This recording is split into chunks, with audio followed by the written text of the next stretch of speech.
Bir necha kundan keyin Qumul xalqi Cho'lponning qo'sh otliq hashamatlik ma'bad ketib borganini ko'rishdi. Atrofida Bovdongning askarlari bor edi. Yo'ldan o'tganda hammaylar yo'lni bo'shatib, yoqaga chiqib turishga majbur edi.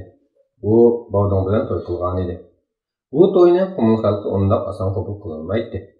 Parda kaynatki sirlar oshkora bo'lmaganligi uchun xalq uni pastkash, buzuqning o'rnini ko'radi. Agar Xitoy ofitser uni majburiy xotin qilib olgan bo'lsa, buni to'g'ri tushunishadi. Lekin xalqning nazarida u o'zini bu kafir ishg'olchilarga sotgan, Oshiq Mustafoga osiylik qilgan holda xoinlarning safiga qo'shib ketgan edi. Uning haqidagi so'z-so'zaklar hamma yerda tarqalib ketgan edi. Uning Xitoylar bilan bo'lgan sirliq munosabat haqida yuzlarcha farazlar o'tirib chiqdi. Lekin hech kim yaqindan beri Qumulda qatl-omning to'xtab qolish sababi haqida o'ylab boqmaydi. Cho'lpon rangi-ro'yi azroq tatargan bo'lsa-mu, lekin yanala jazbdor edi. U Xitoylarning yig'ilishlarida paydo bo'lishga boshladi va u so'rinlarda hamma uni hurmatlashadi. Bu ishlar yerli xalqni hayron qoldirgan va g'azablantirgan edi. Qo'zg'olon boshda g'alaba qilib, Qashg'arda Xo'janiyaz Raja boshliq Jumhuriyat qurilib, Xitoylar mag'lubiyatining ta'min etilgan chog'da Xitoy harbiy kuchlari har tarafga chiqa boshlagan edi.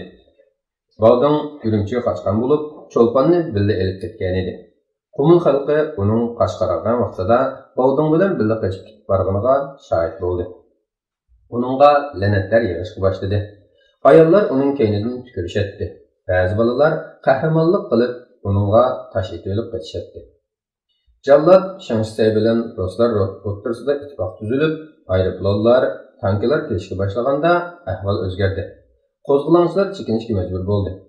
Hukumat rahbarlari va inqilob yo'lboshchilari qo'lga olindi. Dini islom, xalqi musulmon bo'lgan Sharqiy Turkiston tuprog'ida Xitoy va Rus kommunistlarining hokimiyati ustunlikka erishdi. Bir kuni kechda Bovdong qaytib kelib, Cho'lponning yig'lab o'tirganini ko'rdi. Nima yig'laysan, Cho'lpon? İnsanlar o'lyapti. Men urushga bek o'ch bo'ldim. Qo'rqyapman. Nima amal? Dedi siqilib. Ular bizning odamlarni o'ldirdi. Biz ularnikini o'ldirmiz shu. Cho'lpon ko'zlaridan yosh to'kib turib so'zlashga boshladi. Sening yurtingga qaytishingni umid qilgan edim. Menmi birga ketsam, baxt, saodat va qanoat ichida odamdek yashasak. Bovdong uning Xitoylarning o'z vatanini vaqtlik holda ishg'ol qilishiga bo'lgan noroziliklarining yana bosh ko'targanligini tushundi. Hech tuyg'usiz bir ohangda sovuqlik qilib, "Qara o'g'lim, bu degan cho'g'larning ishi. Meningdeklar talash-tartish qila oladigan ish emas. Armiya har vaqt yuqorining buyrug'i bo'yicha harakat qiladi. Dunyoning ham yerida shundoq. Siyosatga kelganda to'g'ri, xato deb gap bo'lmaydi." dedi. Tamakisini bir o'tib, azgan oldi so'zini davomlashtirdi. Shunchalik charchadimki, Orani bir oz sukut bosdi. Qumulga qaytishni xohlamsan. Bu yer hozir tip-tinch. Qo'zg'olonchilar mag'lub bo'ldi. Bizning hokimiyatimiz qayta tiklandi. Meni hech kim to'lamaydigan bir yerlarga ketgim bor. Dedi Cho'lpon ko'ngli to'lib parishon oldi. Bundoq o'ylashimning sababini tushunaman. Dedi Cho'lponning yuzini siylab turib. Qo'ling tart. Nimishqa? Begunoh insonlarning qiyni bilan bo'lganda bu qo'llaring. Mening ko'zim hech nima ko'rinmaydi hozir. Qanday qilamiz? Yeb ichadigan yaratilib ekanmiz. Yeyish, ichish uchun urush qiladi ekanmiz. O'ladi ekanmiz. Sen meningki Cho'lpon, seni suyman. Birdamlik jimjitlikdan keyin yana so'zlashga boshladi. Men sening ko'zingda kimman? Sen bir mahbus, kesel, her alda azob chekayotgan bir inson. Bu gapingdan xush bo'ldim. Dedi rozimanlik bilan kulimsirab. Qandaqsiga? Dedi hayron qolgan Cho'lpon. Chunki sen meni dushman deb qaramaydi ekansan. Sening dushman ekanligingda shak yo'q. Peshonamga shu tutilibdi ekan. Deb pichirlab qo'ydi Bovdong. Ko'ngli yerim edi. Cho'lpon kulib ketdi. Uning yaqinroq kelib, Senden ayrılışını talep qilsam qana qilsan? Nima? Cho'sh vaqirab ketdi. Ajrashib ketsak demakchi. Nimishqa? Chunki sen musulmon emas. Unutib qoldingmi? Mullalarning deganlarini bir-bir bajo keltirdim-ku.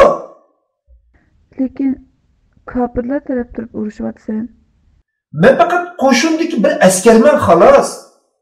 Bu qo'shin Allohni tonimaydi. deb baqirib ketdi. Tomga zardi bilan mushlayotdi. Biz tonitishga tirishib baqsaq bo'lmamdi?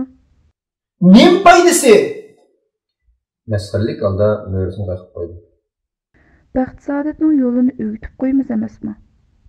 Ah, millatlarcha kofir bor. Ularning soni mo'minlarnikidan jiq, azaldan tortib shundoq bo'lib kelyotdi. Bu ishlarni qo'y, bekor o'zimizni qiynaymiz.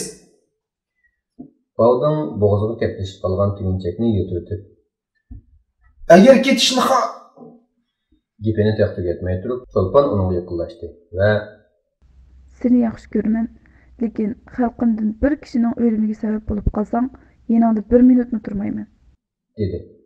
Xotirjam bo'l, o'g'lim. Mening vazifamning amaliy urush bilan aloqasi yo'q. Men hozir oziq-tulik to'shish ishiga mas'ul. Qisqasi Xitoylarning ishi emas hozir bo'layotganlari. Ruslar hamma ishning tizginini tutib turmoqda. Baldın masxirlik qilib qo'yib davom qildi. Yana tahi shaytonga setilgan Turkistonliklarmi bor. Ular o'z xalqini o'ldirib jahondagi eng qabih jinoyatni ishlayotdi. Buni bilmamsan?